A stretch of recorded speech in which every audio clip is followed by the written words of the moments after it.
सम्राट हर्षवर्धन, जैसा कि अभी हम लोगों ने बात ही हम लोग कर रहे थे कि सभी धर्मों के विद्वानों, पुरोहितों, किसानों व आम जनता को दान देने के लिए हर्षवर्धन कभी भी पीछे नहीं हटते थे।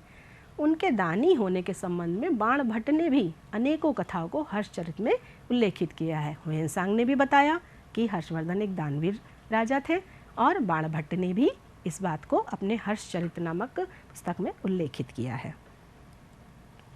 इस चित्रकथा के माध्यम से हम देखते हैं कि हर्षवर्धन कितने दानवीर राजा थे। आप इस चित्र को देख रहे होंगे और ये चित्र आपकी पाठ्यपुस्तक से ही लिए गए हैं। ये चित्रकथा आपकी पाठ्यपुस्तक में भी है। जब आप अपनी पुस्तक को पढ़ेंगे तो इस चित्रकथा को आप देखेंगे। हर्ष ने सभी धर्मों के विद्वानों, पुरोहितों, किसानों व ह्वेनसांग को दान देने के लिए एक बार आमंत्रित किया और जब सारा समूह इकट्ठा हो गया तो राजा ने सबको एक एक करके दान देना प्रारंभ किया और बोला कि मेरी इस छोटी सी भेंट को आप सभी स्वीकार करें। सभी एक एक कर आगे आ रहे थे और हर्षवर्धन उनको दान देते जा रहे थे और सभी उसको आशीर्वाद स्वरूप अपने अच्छे वचन दे रहे थे। ईश्वर आपके साथ रहे हे हर्ष। आप जैसा कि देख रहे हैं स्क्रीन पर लिखा हुआ है, सभी ऐसा आशीर्वाद हर्षवर्धन को प्रदान कर रहे थे। हर्ष ने गरीबों को भी आमंत्रित किया था। जितने भी उसकी आम जनता में गरीब लोग थे वो भी सब दान देने के लिए उस सभा में आए थे। जब सभी को दान बांट दिया गया तो अंत में सिर्फ एक पुरोहित बचा। अब हर्षवर्धन चूंकि सारी संपत्ति दान कर चुके थे, अब वो असमंजस में पड़ गए कि अब वो क्या करें। तो उन्होंने कहा कृपया माफ़ करें, मेरे पास अब कुछ भी नहीं है सिवाय मेरे कपड़ों के। ऐसा हर्षवर्धन ने कहा कि उनके पास तो अब कोई भी संपत्ति का एक सिक्का भी शेष नहीं बचा था, कोई भी धन शेष नहीं बचा था, केवल उनके पास उनके वस्त्र ही थे जो उन्होंने पहन रखे थे। और फिर उन्होंने अपने वो वस्त्र अंतिम संपत्ति के रूप में उस अंतिम जो उनके सामने एक गरीब खड़ा हुआ था उसको भेंट कर दिए और बोले इसको ग्रहण, कृपया इसे ग्रहण करें। जैसे कि आप देख पा रहे हैं पाठ्यपुस्तक में इस चित्र के माध्यम से भी बताया गया है। तो इस प्रकार अनेकों बार ऐसा हुआ कि हर्ष ने अपनी संपूर्ण संपत्ति, 5 वर्ष में तो वो कुंभ के मेले में जाकर दान ही करते थे, इसके अलावा भी अनेकों बार वो अपनी संपत्ति को गरीबों में बांट दिया करते थे और उन्होंने अपने वस्त्र तक गरीबों को दान में दे दिए।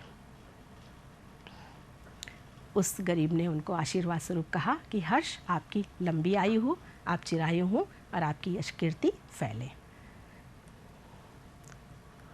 इस चित्रकथा को उस समय हर्षवर्धन भी वहाँ पर मौजूद था और उसने ये सारा प्रकरण देखा जो आपको स्क्रीन पर चित्रकथा के माध्यम से दिखाया गया।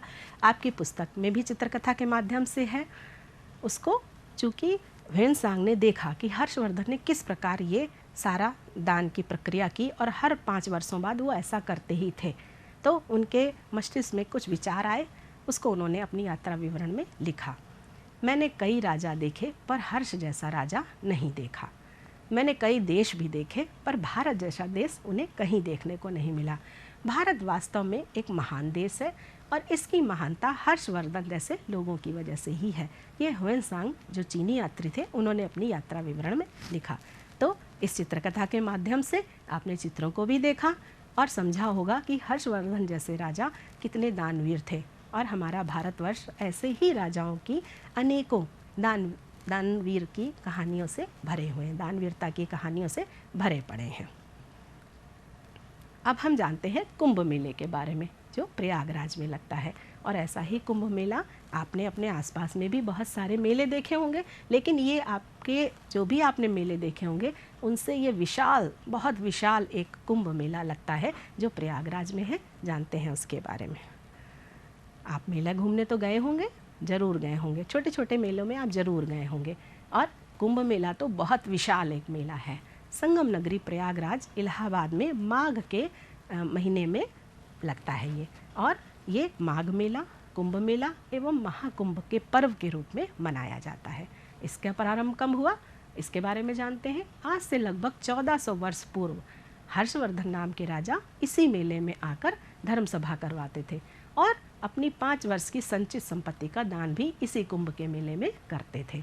जैसा कि अभी हम लोगों ने चर्चा ही की कि ह्वेनसांग ने प्रयाग, जो वर्तमान में प्रयागराज नाम है जिसका, या इलाहाबाद के नाम से भी आप लोगों ने शायद सुन रखा होगा, इस पर सम्राट हर्ष द्वारा आयोजित कुंभ में स्नान भी किया था। यानी जब ह्वेनसांग आया तो इसने इस कुंभ मेले में गंगा जी में स्नान भी किया था। जैसा कि आप इस चित्र में देख पा रहे हैं, एक विशाल जनसमूह आपको दिखाई पड़ रहा होगा, और इसी प्रकार का विशाल जनसमूह प्रत्येक 5 वर्ष बाद इकट्ठा होता है और कुंभ मेले के नाम से, महाकुंभ के नाम से इस पर्व को हम सभी मनाते हैं।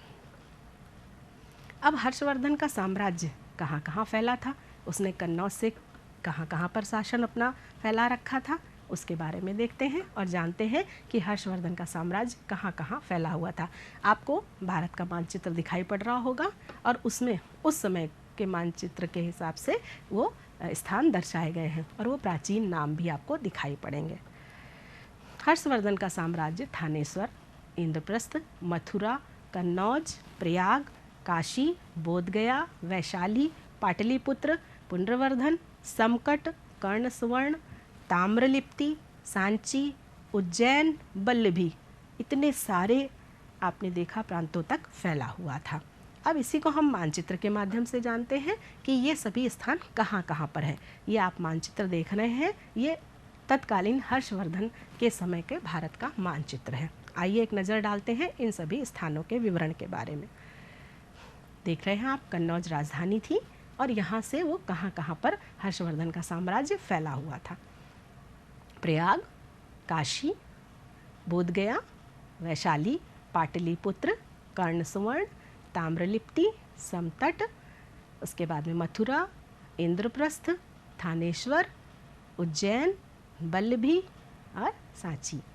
प्रयाग आपने देखा, इतने सारे, यानी आप देख रहे हैं कि उत्तर, पूर्व और पश्चिम, दक्षिण, उस जो आप हरा स्थान देख रहे हैं, चारों दिशाओं में वहाँ पर हर्षवर्धन का साम्राज्य फैला था। इसीलिए कहते हैं कि हर्षवर्धन ने चतुर्दिशों में अपना साम्राज्य फैला रखा। इस हरे रंग से इस मानचित्र में उसके साम्राज्य को दर्शाया गया है। अब जानते हैं कुछ शिक्षा विभाग के बारे में। जैसे कि हमारे भारतीय संस्कृति में शिक्षा को महत्वपूर्ण स्थान दिया गया है। नालंदा का विश्व प्रसिद्ध विश्वविद्यालय हर्ष के राज्य में ही था।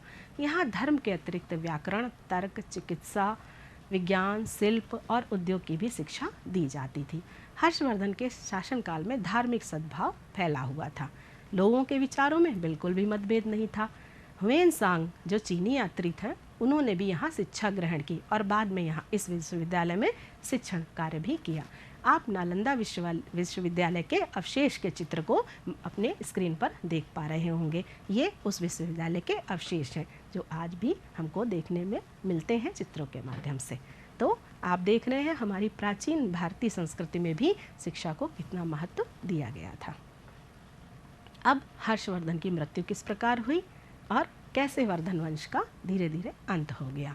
647 ईस्वी में हर्षवर्धन की मृत्यु हो गई। उन्होंने लगभग 40 वर्षों तक शासन किया और हर्षवर्धन की मृत्यु के बाद कोई भी शासक उतना साम्राज्य नहीं फैला सका। मृत्यु के बाद केंद्रीय शासन सत्ता छिन्न भिन्न हो गई और उत्तर तथा दक्षिण भारत में छोटे छोटे राजवंशों की स्थापना हुई। जितने भी आपने अभी प्रांत सुने थे वो सभी छिन्न भिन्न हो गए और वर्धन वंश का लगभग अंत ही हो गया।